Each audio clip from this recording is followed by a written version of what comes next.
Bonjour tout le monde, j'espère que vous allez bien. On se retrouve pour notre brief du mardi 9 juin 2020 et comme d'hab avant de commencer, je tenais à vous inviter à nous rejoindre sur Discord. N'hésitez pas, le lien est en description dans les commentaires.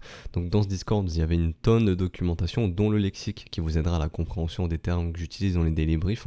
Donc là, je m'adresse aux nouveaux et aussi pour venir échanger avec la communauté. On est bientôt 9800 il me semble, donc voilà, n'hésitez pas à nous rejoindre. Le lien est en description et dans les commentaires. Alors avant de commencer le brief, je tenais déjà à vous remercier hier parce que vous avez mis énormément de likes et en fait on m'a demandé pourquoi les likes. Parce qu'en fait j'ai remarqué que depuis pas mal de temps, depuis quelques semaines, YouTube boycottait un petit peu la chaîne, c'est-à-dire que mettait beaucoup en retrait la chaîne et je trouve ça dommage et c'est juste un rapport d'algorithme en fait. Plus il y a de likes, plus logiquement la vidéo est référencée, tout simplement. Donc voilà, je tenais juste à vous remercier pour ça parce que vous avez joué le jeu et merci. Donc voilà, n'hésitez pas à mettre un petit like si le travail vous plaît comme d'habitude. Alors on va commencer aujourd'hui, on va parler de pas mal de choses. On va parler comme d'habitude du Bitcoin mais très rapidement. Là je vais vraiment pas m'extrapoler dessus, il s'est rien passé, il se passe rien, on est rappelez-vous, dans des zones de contraction au niveau du momentum, dans des zones de contraction au niveau du cours, on attend une résolution, quand elle arrivera, ce sera assez explosif, mais pour l'instant, il n'y a rien. Du coup, on va aller regarder un petit peu ailleurs, mais on va quand même en parler. On va revenir très brièvement sur nos spreads futurs. On va aller checker aussi un petit peu que fait les capitaux au sein du marché, donc entre le Tether et le Bitcoin et les altcoins. Là, on peut voir que les capitaux rentrent pas mal dans le Bitcoin, c'est assez intéressant.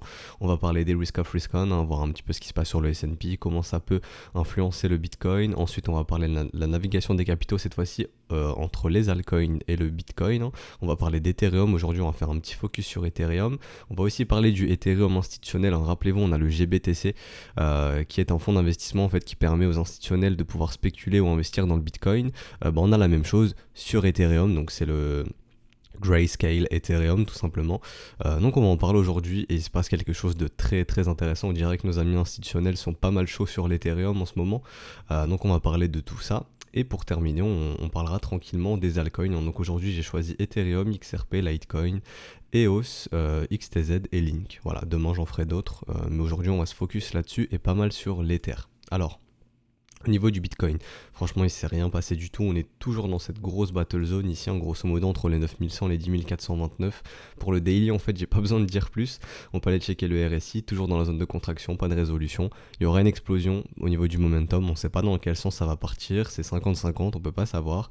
Le marché va aller liquider un des deux camps, donc un squeeze, un mouvement qui sera assez impulsif lors de la résolution, mais dans quel sens j'en sais strictement rien, personne peut vous dire, ni moi. Et sinon au niveau du reste, j'ai déjà tout fait hier, donc franchement le Bitcoin, il n'y a pas grand chose d'autre à dire.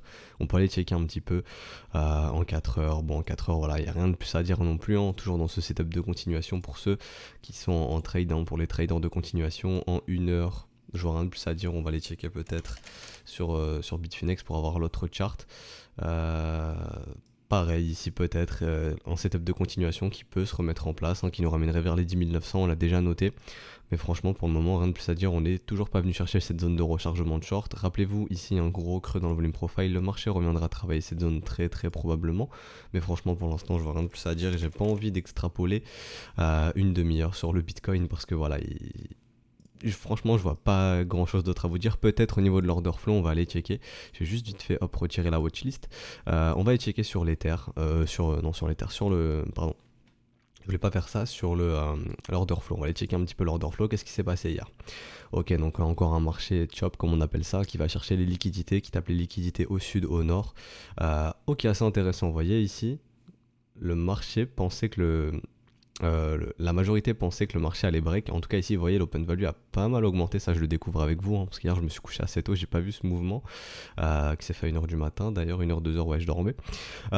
Donc ouais l'open value a pas mal augmenté, on va checker en dollars ça donne quoi avec l'open interest. Ok, donc ok, quand le marché veut break entre guillemets ou quand le marché revient tester la résistance, si tout le monde se met à acheter ça le fait pas, ok. Si on veut que la résistance break, faut que les gens shortent, Et actuellement, en fait, le marché il a un petit peu le cul entre deux chaises, si je puis dire. C'est-à-dire que quand on veut casser la résistance, tout le monde achète, et puis dès qu'on est rejeté, tout le monde short. Mais j'ai l'impression que les gens shortent un petit peu trop loin de la résistance, du coup les liquidités s'accumulent peut-être pas assez au-dessus de celle-ci pour la casser pour le moment. Mais en tout cas voilà, le marché ne peut pas dump si tout le monde short, mais le marché ne peut pas casser non plus la résistance si tout le monde achète, lorsqu'on s'apprête à la casser potentiellement. Vous le voyez ici là, sur cette petite candle ici, l'open interest est passé de 600 millions à 630 millions, majoritairement de l'achat je suppose, hein. C'est pour ça ce gros move ici qui a dégagé pas mal d'acheteurs. 10 millions de liquidation. Donc en fait, si tout le monde veut acheter quand on s'apprête à casser la résistance, ça va pas le faire. Ça va pas le faire. Donc peut-être qu'on va rester encore dans cette battle zone encore longtemps, mais tant que les gens se leveragent à fond dans le sens du marché, ça va pas le faire. À chaque fois, le marché va aller dans le sens inverse et puis on va rester dans des états comme ça jusqu'à ce qu'on prenne une grosse direction et qu'on se dise bon là, on va liquider un paquet de gens. Et on verra ce que ça donne, mais pour l'instant, rien de plus à dire à ce niveau-là. Et pour l'instant, le marché ne fait rien, le marché a été un petit peu lessivé, si je puis dire, hein, sur ce mouvement. Donc l'open value ne fait plus grand-chose, les gens ne se leveragent plus.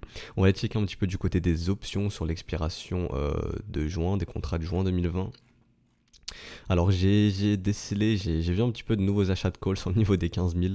Rappelez-vous, ça ne veut pas dire qu'on va y aller, surtout que là c'est des faibles volumes, même 16 000, hein, c'est juste en fait que, rappelez-vous, si on calcule un petit peu le prime, l'assurance, je vais checker ce petit graphe ici, on va regarder un petit peu au niveau des probabilités, 16 000, c'est au niveau de 1.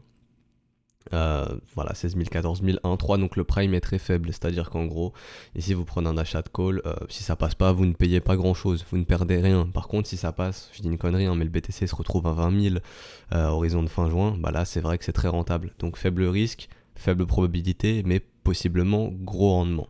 Gros rendement, mais faible risque, mais aussi très très faible probabilité. C'est un peu plus réaliste ceux qui achètent des calls, par exemple au niveau des 11 000, là je comprends les achats de calls au niveau des 11 000, 10 000, 10 009, 10 006, etc., même 11 500, 12 000, c'est un peu plus réaliste. C'est un petit peu plus probable, on le voit ici au niveau des stats. Il est plus probable que le Bitcoin soit au-dessus de 11 000 ou 11 500 à horizon de fin juin, qu'il ne soit au-dessus de 15 000 ou 16 000. Vous voyez ce que je veux dire ? Donc assez intéressant de noter ça tout simplement, mais franchement rien de plus à dire. Ok, il y a des achats de call, pas mal, et au niveau des puts, ça donne quoi ? C'est plus du côté du prix là. Pas grand chose non plus, hein. Donc nos big boys n'ont pas l'air de vouloir se protéger d'une baisse actuellement. Sur le Bitcoin, mais peut-être plus d'envisager des prix haussiers, hein, parce que rappelez-vous, lorsque vous achetez des calls, c'est que vous pensez, vous avez un sentiment haussier. C'est très très très rare qu'on se hedge au niveau des options en fait. Si vous voulez vous hedge, c'est simple, si vous avez de l'achat spot, vous allez acheter des puts. C'est très très rare d'hedger un short en achetant des calls en fait. Ça se fait quasiment jamais. C'est plus pour protéger son investissement spot qu'on se dirige vers les options. Donc voilà, et au niveau de Deribit, ça donne quoi ?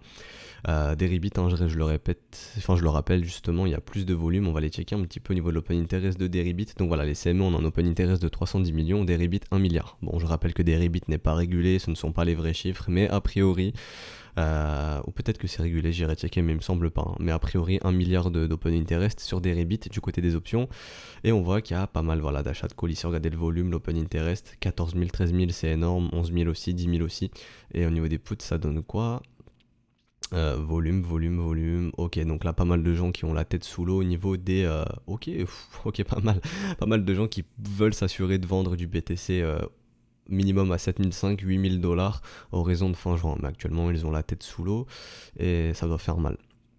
J'espère pour eux qu'ils avaient un petit prime, mais probablement non d'ailleurs, mais oui, actuellement il y a beaucoup d'achats de call, si on doit noter, hein, même le niveau des 16 000 il y en a, mais sinon vraiment le gros volume c'est pour l'instant aux alentours des 13 000, 11 000, pas mal d'achats de call sur ces niveaux là.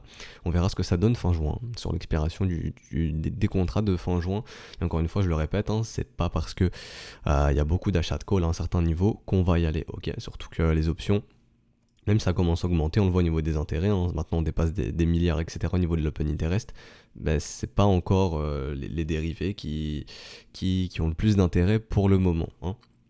Donc voilà, mais c'est toujours intéressant de noter un petit peu que le volume arrive sur les options et que peu à peu nos big boys vont pouvoir influencer, mais le criez pas trop fort, hein, manipuler un petit peu encore plus le prix sur les options, hein, parce que bon, voilà, c'est comme ça que ça fonctionne, c'est comme ça que Wall Street fonctionne. Donc, au niveau du Bitcoin, je vois rien de plus à dire. Rappelez-vous, si on break ici, pour moi, les traders de continuation, d'ailleurs je vais le noter avec un petit niveau comme ceci. Si on break ici, ce W prendra vie, hein, donc je vais me mettre en line pour les nouveaux. Vous voyez ici ce W, mais qui n'est pas confirmé. Pour ça, il faudra casser la petite ligne que j'ai mis ici. Et du coup, ce W prendra vie, et je pense que les traders de continuation ici pourront encadrer un petit peu leurs traders. Je vais changer de biais, je vais prendre le biais MA13, MA30 que je trouve très très pertinent sur BTC. Et pour l'instant, ce biais est toujours boule, hein, donc assez intéressant de le noter aussi, mais franchement, je vois rien de plus à vous dire. Parce que même au niveau de l'order flow, c'est 50-50. Encore, rappelez-vous ici, quand on était ici, je vous disais pour moi très très probable de péter la résistance parce que je le voyais énormément de vendeurs, mais actuellement il y en a moins ici de vendeurs. Mais comme on l'avait noté, sur ce petit rebond ici, très peu d'acheteurs, donc beaucoup de vendeurs qui sont coincés ici. Donc si je passe en weekly un petit peu, vous allez mieux comprendre cette candle là, sur cette candle rouge, beaucoup de vendeurs qui maintenant sont piégés et sur ces deux candles, très peu d'acheteurs. Donc on peut se dire que maintenant le marché peut tenter d'aller casser, mais c'est pas encore ça, hein, c'est pas encore ça. Du coup, on verra, on attendra, hein. Franchement, je peux pas vous dire. Euh, je peux pas vous dire la direction que va prendre le marché tout simplement. Au niveau des spreads futurs, on voit qu'il y a toujours rien. Tant qu'on ne verra pas de gros M, on se dira pas ok, les bulls vous êtes off.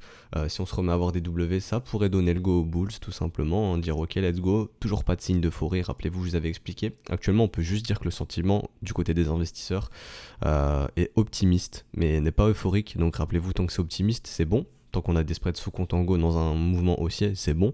Après, quand ça part dans l'euphorie, qu'on va chercher des spreads très très hauts, là, ok, on se dit, ok, on est proche d'un top, hein, les investisseurs sont beaucoup trop euphoriques, et c'est à ce moment-là que c'est le meilleur moyen de les rect, hein, lorsque la confiance est au maximum. Voilà, c'est un peu, malheureusement, si je puis dire, comme les gens, généralement, les gens, lorsque vous leur donnez votre confiance totale, c'est là où ils vous trahissent, le marché, c'est la même. Lorsque vous avez le plus confiance en lui, c'est là où il vous trahit, tout simplement. Donc voilà. Au niveau d'Ethereum, c'est la même chose. Au niveau de Litecoin, c'est la même chose. Si, voilà, intéressant aujourd'hui, si on se remet à dessiner des W sur les spreads, peut-être que ça pourrait permettre aux bulls d'avoir le go et de partir potentiellement. Et sinon, regardez au niveau des spreads USDT, hein, on voit qu'on se remet à dessiner des M. Et là, les capitaux rentrent dans le BTC. Ils sont en train de quitter les altcoins et le Bitcoin. Ils sont en train de quitter l'USDT pour aller dans les altcoins et dans le Bitcoin. Une interprétation toute simple, la plus basique, c'est de se dire ok, c'est positif, hein, si les capitaux quittent l'USDT pour aller dans le Bitcoin, c'est positif, ça augmente la pression acheteuse, donc tout naturellement ça peut créer des prix croissants. D'autres pourront penser, s'ils pensent un peu contrariant, c'est de se dire non, en fait, si tout le monde achète sur le spot, c'est le meilleur moyen de les rect, sous résistance en plus. Donc voilà, vous pouvez penser différemment. Personnellement, sur ces spreads, tant qu'il n'y a pas d'euphorie, je continuerai à penser, parce que j'aime bien en fait coupler l'euphorie des spreads futurs et coupler un petit peu l'USDT, la navigation des capitaux, enfin l'analyse intermarket comme on l'appelle. Et quand je constate qu'on est dans l'euphorie au niveau des spreads, que le marché est euphorique et qu'on a vraiment des spreads, vraiment les gens vendent leur USDT pour du Bitcoin et des alts, là je me dis ok, c'est le meilleur moyen de les rect. Mais actuellement, je me dis juste ok, ça peut accentuer la pression acheteuse parce qu'il n'y a toujours pas de signe d'euphorie. Et c'est aussi simple que ça en fait. Ok. Au niveau des risk-off, risk-on, je vois rien de plus à dire, hein. Le S&P qui mène la danse avec le Nasdaq, etc. Les stocks qui ont le vent en poupe, donc les risk-off sont un petit peu en mode off, justement. Le marché préfère plus acheter du risque. Donc ça peut être bénéfique au Bitcoin, hein, s'il est considéré comme un asset à risque. Ça a l'air d'être le cas, jusqu'à preuve du contraire, hein. Ça a l'air d'être un petit peu le cas, donc on suivra tout ça. Mais ça peut accentuer la hausse du BTC, hein. Si le S&P s'arrête pas et que Bitcoin veut le suivre, et Bitcoin le suivra tout simplement. C'est comme ça que ça fonctionne, hein. Si les capitaux veulent continuer de rentrer dans les assets à risque et que Bitcoin en est un, ça rentrera dans Bitcoin très probablement, tout simplement. Et je vois rien de plus à dire de ce côté-là. Au niveau de la navigation maintenant des capitaux au sein du marché même, alors je vais parler très brièvement ici, mais bon, c'est l'altcoin, la Bitcoin dominance. Tant qu'on voit des M sur la Bitcoin dominance, c'est bon signe pour les alts, hein. Donc tout naturellement, la réciproque de la Bitcoin dominance, c'est l'altcoin dominance. Donc si on voit des M, quelle est la structure inverse au M ? C'est un W. Donc si vous voyez des M sur la Bitcoin dominance, c'est que vous voyez des W sur l'altcoin dominance, tout simplement. Les capitaux continuent de rentrer dans ce marché, la capitalisation totale augmente, donc assez intéressant de le noter aussi. Et Ethereum, pour moi, qui nous dit, la charte nous crie là, je veux surperformer Bitcoin. Alors pourquoi? Parce que premièrement, on a déjà vu ces premiers W ici. De toute façon, je les ai déjà dessinés, je vais retirer tout ça. Hop, on a déjà vu ces premiers W ici. On est en train d'essayer d'en tenter de nouveaux W dans des W. Donc ça veut dire que si ces W prennent vie, hein, si on casse la neckline que je vous ai dessinée, ça veut tout simplement dire que Ethereum est prêt à surperformer Bitcoin parce que cette dynamique est en train de peu à peu s'inverser et qu'on est prêt à faire un rallye contre tendance. Donc si on prend un retracement de moitié complètement réaliste, on pourrait retrouver un Ethereum qui vaut 0,07 Bitcoin grosso modo. Et si on prend plus cette vague ici, ce mouvement, un simple retracement de moitié pourrait emmener Ether à 0,05 BTC, ok? Donc tout naturellement un Ethereum qui prend de la valeur contre le Bitcoin, quasiment 100% peut-être, je ne sais pas, mais c'est ce que la charte est en train d'essayer de nous dire, hein. Ethereum veut surperformer Bitcoin. Donc hop, je vais replacer, on va reprendre le retracement de moitié de tout ce mouvement ici, mais on pourrait très bien le mettre aussi ici, hein. Ici c'est un choix personnel, les deux ça fonctionne, c'est comme vous voulez. Mais ce qui est très intéressant, c'est comme je le répète, Ethereum nous dit je veux surperformer Bitcoin. Et ça me paraît pas trop anodin parce que quand on regarde l'Ethereum institutionnel, comme je vais l'appeler, donc le Grayscale Ethereum, hein, donc le fonds d'investissement sur le Grayscale tout simplement. Donc rappelez-vous, il y a GBTC, donc il y a ETHE qui est le fonds d'investissement pour l'Ether qui est juste ici, et il y a le ETCG. Donc c'est pareil que GBTC, mais sauf que là c'est pour l'Ethereum classique. Donc nous on va aller checker un petit peu, l'Ethereum, le fonds d'investissement sur l'Ether, et vous le voyez ou pas, ce gros W ici qui a pris forme du côté de nos institutionnels. Donc déjà il y a eu ce premier ici, donc déjà ça, la petite puce à l'oreille, hein, on adore voir ces W, le wake of check ici, hop on revient et on repart. Et là ce qu'on voit c'est ce nouveau W en fait, ce gros W ici, je vais pouvoir l'indiquer comme ça. Hop, donc un nouveau W weekly, un énorme W qui prend forme. Donc on va tracer un fib, hein, attention. Ce serait pas étonnant de voir un petit retour en zone de rechargement pour check out, comme on dit, les FOMO guys, comme je les appelle, hein, ceux qui rentrent quand c'est vertical. La structure est bien là, mais hop, on les dégage, c'est-à-dire on fait ça, limite le wake of check, on repart, ou on revient dans la zone de rechargement et ensuite on repart, pour dégager un petit peu ceux qui ont FOMO ici, comme ici. Mais ce qui est intéressant, c'est qu'au niveau de l'Ethereum institutionnel, comme je vais l'appeler, donc le fonds d'investissement du Grayscale pour Ether, et ben on dirait qu'il y a un gros intérêt au niveau des volumes, pas mal de volumes acheteurs. Donc ouais, très très intéressant de noter qu'on voit des W weekly, de gros W weekly sur l'Ethereum institutionnel, et bah il a l'air très chaud parce que l'Ether en fait il fait pas ça lui, hein. Si vous regardez l'Ethereum USD, on va les checker. Nous sur le spot price, hein, donc l'échange de gré à gré, bah on voit pas ça encore, hein. On voit pas de gros W comme ceci, alors que sur l'Ethereum institutionnel entre guillemets, il est déjà là. Vous voyez, c'est pas du tout la même charte. Alors est-ce que ça nous met la puce à l'oreille que Ethereum va être mature pour sortir de ce gros range ici, dont on en est l'emprise depuis, on va dire, le bottom a été posé fin septembre 2018, le top juin 2019, et maintenant on est dans cette grosse bande de range. Est-ce qu'on va avoir la résolution comme Ethereum lui est en train de le faire? Après, attention, les tops ne sont pas les mêmes. Ici on a un top du 24 février 2020, et ici on a, nous c'est notre top de juin 2019. Donc vous voyez, c'est décalé un petit peu dans le temps. Mais au niveau de la structure, est-ce qu'on va suivre l'Ethereum institutionnel, hein, c'est-à-dire comme on l'a vu, un Ether qui est prêt à nous dire je suis prêt à surperformer Bitcoin, donc à prendre de la valeur contre le Bitcoin, et en plus si le Bitcoin prend de la valeur, si Ether prend de la valeur contre le Bitcoin et que le Bitcoin lui-même prend de la valeur contre le dollar, bah Ethereum va prendre énormément de valeur contre le dollar. Et c'est la question qu'on peut se poser. Est-ce que ce gros W ici, monthly, va prendre vie et va permettre à Ether de revenir retracer tout ce mouvement? Et rappelez-vous, en cas de W ici, déjà premièrement, signal d'achat très très intéressant pour les investisseurs moyen long terme, j'irais plus long terme ici, et juste un retracement sain, juste de revenir taguer le premier arrêt, ça serait pas irréaliste du tout, d'avoir un Ether à 600$, mais pour ce faire il faut qu'on aille casser le niveau des 363$, et actuellement c'est pas joué, hein, c'est pas encore joué. Il faut que le marché aille le faire, et il y a encore de la marge, mais rappelez-vous, si jamais ici ce joli W monthly prend forme, ok, peut-être venir retracer le premier arrêt à 600$, retracement de moitié, complètement réaliste, 755$, et peut-être même la zone de rechargement de short, mais bon, ça sera très très loin, on verra ça plus tard. Mais en tout cas, personnellement, si ce W monthly prend forme, je dirais au minimum revenir taguer le premier arrêt serait une target très réaliste, hein, donc les 600$, mais pour ce faire, il faut que ce W prenne forme, et s'il ne prend pas forme, on reste toujours dans ce range, et il est aussi probable qu'on aille péter le bas du range, attention. Donc voilà, faites très attention. Pour l'instant, ça reste du range, donc idéalement, on essaye d'acheter tout simplement la borne basse et puis de revendre la borne haute, et puis c'est tout, hein. Pour l'instant, il n'y a que ça à faire pour les range traders, c'est le paradis depuis quelques années, mais quand ça cassera, hein, quand toute cette liquidité accumulée ici, on décidera d'aller visiter ailleurs, on voit que le volume profile ici commence peu à peu à être plein, et qu'on décidera d'aller faire du business ailleurs, on verra dans quel sens. Si c'est une résolution haussière, auquel cas on parlera de retracement ici de tout ce mouvement, donc on a noté les niveaux, en premier arrêt, retracement de moitié, zone de rechargement de short, etc. Ou alors si on décide d'aller casser ici ce potentiel W monthly, donc de transformer ça en M, on pourra voir qu'il est probable d'aller visiter ce gros échange ici aux alentours des 40-20$, etc. Donc peut-être revenir sur ces niveaux, mais pour l'instant, tant qu'on n'a pas de cassure des deux bornes, impossible de savoir. On va checker si le marché a besoin de faire du business. Ok, non, ça reste très très faible. Donc non, il n'y a pas de gros creux dans le volume profile. Ici, ça aurait été intéressant de voir quand même des creux comme ceci en fait dans le volume profile, quelque chose comme ça. Pour l'instant, il n'y a pas ça. Donc intéressant de noter ça, mais on attendra la résolution. Mais comme je le dis, du côté de l'Ethereum institutionnel, ça me paraît un peu chaud. Et on va regarder un petit peu une target très très simple de AB égale CD, voir si on est venu chercher cette target. On l'a dépassé largement même. Donc c'est intéressant de noter ça.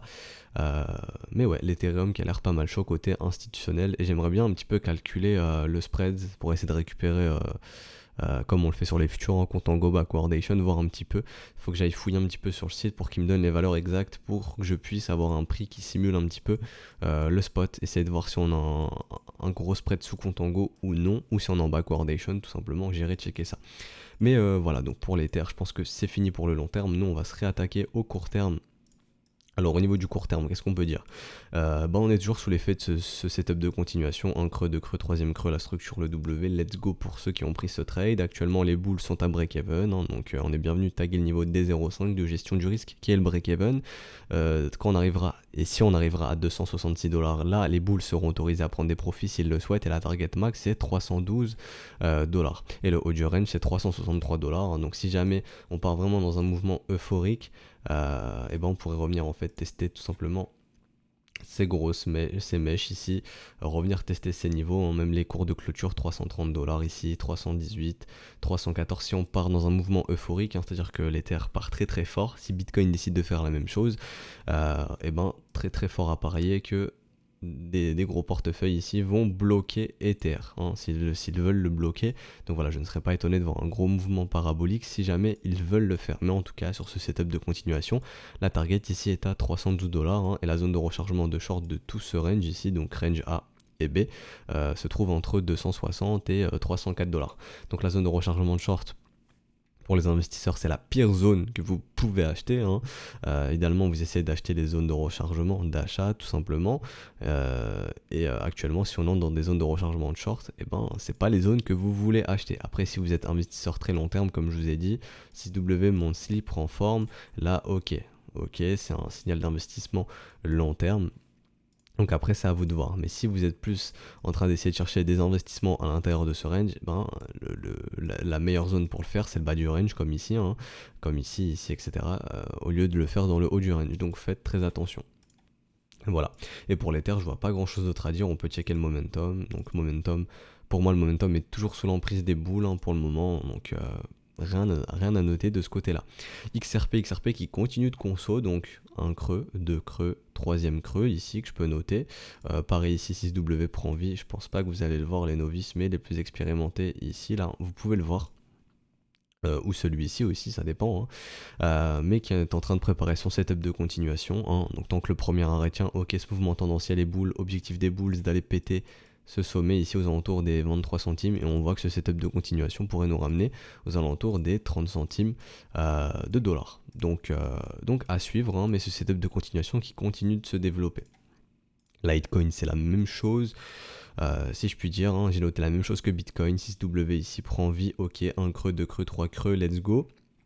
Donc 6 mouvements de continuation qui nous ramènera à 64$, zone de rechargement de short, donc assez intéressant de voir que ces mouvements de continuation nous ramèneraient dans la zone de rechargement de short, et à noter le wake of check avec ce creux dans le volume profile, et rappelez-vous, le marché va demander à revenir faire du business très très probablement dans cette zone, hein. Donc c'est pour ça que j'ai noté ce creux dans le volume profile que je vais réindiquer tout simplement juste ici. Donc hop, petit creux ici dans le volume profile, on reviendra très probablement et on voit que ça vient chercher la zone de rechargement de short, le Wyckoff check, etc. Donc pas mal de raisons de localisation et pas mal de raisons de penser que Litecoin, hein, tant qu'il maintient son premier arrêt, c'est peut-être la target, peut-être que le marché va se diriger doucement vers ce creux dans le volume profile et vers la zone de rechargement de short. Et pour ce faire, il faudra aussi que ce premier arrêt cède, hein. Vous voyez la pertinence du premier arrêt. Pour l'instant, on est un peu dans un premier arrêt ping-pong, hein. First stop ping-pong, c'est expliqué dans le lexique, c'est-à-dire quand vous avez le premier arrêt bear qui oppose le premier arrêt bull. Et on est en train ici de se battre avant la résolution. Donc soit on casse le premier arrêt bear et ok, let's go, chercher la zone de rechargement de short, ou alors on casse le premier arrêt bull, je vais retirer un petit peu tous mes gribouillis, ou on casse le premier arrêt bull ici. Et on ira se diriger dans la zone de rechargement. Et ici, les traders, enfin les investisseurs, hein, qui utilisent la méthode de DCA, là je m'adresse fortement à vous, envisagez des investissements potentiellement dans cette zone de rechargement. Ok.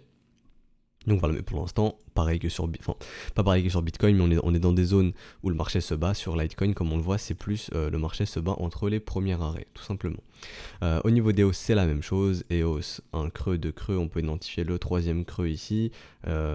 Potentiellement, certains on l'ont déjà déclenché avec un creux ici, deux creux ici, trois creux ici. Ça dépend un petit peu des profils. On va continuer de suivre ce setup de continuation, quoi qu'il arrive, hein, qui nous ramènerait sur le ratio doré, donc dans la zone de rechargement de short, aux environs des 3,94$. Mais on peut checker aussi le momentum. Donc ok, depuis ce petit M ici, on peut se dire attention, bulls, vous êtes off, hein. Donc attention un petit peu. Pour l'instant sur EOS, les bulls ont l'air d'être off un petit peu, donc peut-être consolidation. Rappelez-vous, ça ne veut pas dire que le prix va baisser, ça peut juste dire ok les bulls, calmez-vous un petit peu, consolidation, essayez de nous structurer quelque chose et ensuite on repart. Ça a plus l'air d'être le cas actuellement sur EOS. XTZ, on peut checker. Ok, pour moi ici le momentum est toujours dans les mains des bulls, hein, pas de signe de M ici. Donc ouais, toujours un momentum contrôlé par les bulls pour moi sur XTZ. Cependant, faites attention, on est dans la zone de rechargement de short. La pire localisation si vous êtes investisseur, je le répète, on n'achète jamais, on n'investit jamais dans des zones de rechargement de short, hein. On n'achète jamais tout en haut dans la zone de rechargement de short. Si vous êtes des investisseurs, vous tracez tranquillement vos zones de rechargement et vous attendez que le marché revienne, parce que quand la dynamique redevient baissière, que les bears contrôlent le marché, on revient très très généralement dans la zone de rechargement. Donc c'est là où vous devez opérer, comme ici. Vous voyez ici, les bears reprennent le contrôle avec ce gros M, on va dans la zone de rechargement. Ici on se remet à structurer des W, ok let's go, les bulls récupèrent la dynamique et le marché monte, hein. Mais c'est les zones de rechargement que vous devez focus, vous ne devez pas acheter quand tout le monde achète ici. On appelle ça les mouvements check-out, hein, c'est-à-dire que tout le monde achète ici, on secoue tout le monde, zone de rechargement, les gros rachètent et hop on repousse ce marché. Comme ça que ça fonctionne tout simplement et c'est comme ça que vous devez agir, hein, si vous êtes trader, enfin si vous êtes investisseur et que vous utilisez les zones de rechargement. Tout simplement. Gros creux dans le volume profile ici, je vous en parle souvent, le marché reviendra très très probablement faire du business ici, donc des raisons de localisation pour vous investisseurs, et on a noté aussi ce petit creux, peut-être que le marché reviendra faire du business dans ces zones, hein, qui sait, je n'ai pas de boule de cristal, peut-être qu'on y reviendra, peut-être jamais, mais le marché peut demander à revenir faire du business ici un jour, tôt ou tard. Mais en attendant, zone de rechargement, mais au niveau du momentum, pour moi cette divergence précédente a été avalée suite à ce W, donc il faudra attendre une nouvelle divergence, donc pas de confirmation momentum pour les traders de rallye contre tendance, hein, pour ceux qui aiment bien trader les smiling setup, et on voit que certains peuvent avoir pris ce mouvement de continuation qui nous ramènerait faire un nouvel ATH aux alentours des 4,28$, mais pour l'instant la dynamique reste haussière. Pas de signe que les bears les bears n'ont pas le momentum pour moi et n'ont pas la dynamique. Donc les bulls ont le momentum et ont la dynamique. Donc voyons voir jusqu'où ils vont pousser ce marché, hein. Mais attention, zone de rechargement. Donc par exemple, si vous avez acheté 100 plans ici, par chance, entre guillemets, je vais dire, peut-être prendre des profits, hein, dans la zone de rechargement de short très léger, peut-être 5%, 10%, se dire ok, si Tezos il dump, j'endors pas mal la nuit, je peux rester serein et me dire ok, si ce truc décide de tomber, bah, je peux en racheter plus bas et augmenter mon bac de Tezos si c'est ce que je compte faire dans le long terme. Ok, et je vais terminer avec Link. Alors Link, toujours pas de signe de dynamique baissière ici, en tant qu'on ne verra pas de M, la dynamique restera haussière. Certains peuvent avoir encadré un trade de continuation, ici un creux, deux creux, trois creux, peut-être la structure ici, le W, donc voilà, on peut noter ça, c'est pour ça que je l'ai noté ici. Personnellement je suis pas fan de ce type de creux, je préfère quand ça fait comme ceci, mais pourquoi pas, hein. Donc c'est pour ça que j'ai noté, ça irait faire un nouvel ATH aux alentours des 6,1 $. Donc intéressant de le noter. Ici, rappelez-vous, VTOP amené à être testé, on est en train de revenir le retester. Donc intéressant de noter ça, on va checker un petit peu le momentum. Pour moi, le momentum est toujours dans les mains des bulls, suite à ces nombreux W. Donc les bulls ont la dynamique, le momentum. Donc pour l'instant, rien ne nous dit que ce mouvement ici, ce rallye ici est terminé. Et on voit qu'au niveau de ce setup de continuation, on pourrait être amené à 6,10 $. Hein, et si la TH casse, ça sera bon signe, hein. Ce marché continuera de faire de nouveaux sommets, de casser des records, hein. Donc ce qui est bon signe pour un marché tout simplement. Et encore une fois, pour les investisseurs, vous n'achetez pas tout là-haut. Même si le marché peut continuer de monter comme ça, vous n'achetez pas tout là-haut. Vous êtes investisseur, vous êtes réfléchi, vous avez le temps. En investissement, ça se fait sur plusieurs années généralement. Donc l'achat, ça se fait aussi sur plusieurs semaines, mois, même trimestres et même plusieurs années. Je repense à Warren Buffett qui a dit avoir attendu des années avant d'investir au bon moment. Donc ça peut être la même chose sur tous les assets que vous rencontrez. La patience, c'est le maître mot. Dites-vous que le marché va dégager les impatients pour récompenser les patients. Donc tranquillement, vous dites ok, trace ma zone de rechargement, et puis même si ça monte là-haut, pas de souci. Mais vous achèterez tranquillement votre zone de rechargement parce que le marché il reviendra, hein. Les big boys, ils achètent pas toujours un marché vertical, hein. Enfin, ils vendent le marché vertical et après ils rachètent, hein, quand tout le monde est check-out, quand tout le monde s'est fait secouer, et font ça où généralement dans la zone de rechargement. Vous prenez ici, zone de rechargement, check-out tout le monde, le truc prend moins 70%, tout le monde est déprimé, zone de rechargement, des W se remettent à prendre forme, ce qui montre que ce marché est de nouveau défendu, on repasse dans une dynamique haussière et hop, let's go, on fait ce rallye. Mais le marché revient où? Dans la zone de rechargement, et le pire moment pour investir, encore une fois, c'est lorsque le marché est vertical. Bien que ce marché peut encore monter longtemps, vous tracez votre zone de rechargement et là, vous aurez une entrée rationnelle dans une localisation très intéressante et vous direz, ok, j'ai pas fait comme tout le monde, j'ai pas acheté, désolé du terme que j'utilisais, hein, mais comme un débile, quand tout le monde était sous l'emprise de l'euphorie. Non, vous achetez quand le marché revient dans la zone de rechargement, tranquillement, et là vous dites ok, moi j'achète dans des localisations très très intéressantes, là où des big boys peuvent opérer, je me mets du côté des gros portefeuilles, c'est un investissement assez rationnel, intéressant, et on arrête ici, c'est tout, on arrête ici, c'est comme ça que ça fonctionne, donc voilà. N'achetez jamais un marché qui explose à la hausse, qui est vertical. Achetez toujours quand le marché revient en zone de rechargement au minimum. Là, je m'adresse aux investisseurs qui utilisent la méthode de DCA. Donc là, peut-être que Link va coûter 100 $, je sais pas, moi, dans 5 ans, 10 ans, on avait noté le gros chiffre rond psychologique des 10 $ qu'on pourra très probablement venir chercher tant que ce marché restera haussier. Mais par exemple, les big boys, vous pouvez voir que actuellement, si on est toujours dans des phases d'accumulation, que ok, ça pump, on dégage tout le monde, ceux qui ont acheté, qui ont FOMO, zone de rechargement. On refait pump, tout le monde achète, on les fait paniquer, on se sert de leur liquidité, on rachète la zone de rechargement, on fait pump, on refait paniquer tout le monde, zone de rechargement. Et en fait, le marché monte comme ça au fil du temps. Et les big boys rachètent les zones de rechargement, se font une moyenne de prix extra, hein, une moyenne de prix par exemple entre je sais pas 1,80 $, 3 $ en achetant toutes les zones de rechargement, donc voilà, on va dire une moyenne de prix de 2 $ on va dire, et ensuite quand ça décide de partir, qu'on se dit ok, là le marché il est mature pour faire la phase parabolique, hein, qu'on retrouve souvent sur énormément d'assets, c'est comme ça généralement que le pic, que le ROI est atteint pour un asset, c'est-à-dire la grosse phase parabolique où tout le monde achète et le truc ne fait que monter comme ça, et ben là les big boys qui ont accumulé tranquillement les zones de rechargement sans stresser, sans acheter les tops, sans se manger des moins 70%, bah eux peuvent vendre tranquillement. Et c'est comme ça que le marché fonctionne, vous pouvez trouver n'importe quel asset, vous regardez, ça pump, on corrige fortement, zone de rechargement, les big boys rachètent, vous pouvez aller voir ça sur toutes les altcoins, on peut aller faire ça sur n'importe quel asset, on pourra aller le faire un jour, peut-être en live, parce que bientôt il y aura des lives, peut-être en live on ira voir ça et je vous expliquerai un petit peu la psychologie derrière ça, hein, les psychologies d'accumulation, qui permet de secouer les investisseurs impatients, et de récompenser les investisseurs patients qui agissent rationnellement. Voilà, donc je vais m'arrêter là pour aujourd'hui. Donc si ce vidéo vous a plu, n'hésitez pas à liker, abonner, commenter, ça ferait extrêmement plaisir et c'est le meilleur moyen de récompenser le travail qui est fourni tout simplement. N'hésitez pas aussi à rejoindre le Discord, le lien est en description dans les commentaires, je vous invite à nous rejoindre. Donc moi je vous souhaite une excellente journée, si le marché n'a rien fait demain, peut-être pas de brief. Je vais essayer d'en faire un, mais voilà, si le marché n'a rien fait, peut-être pas de brief. Et sinon on se retrouvera jeudi ou demain, ça va dépendre. Donc voilà, moi je vous souhaite une excellente journée et on se retrouve donc demain ou jeudi. Allez, ciao tout le monde.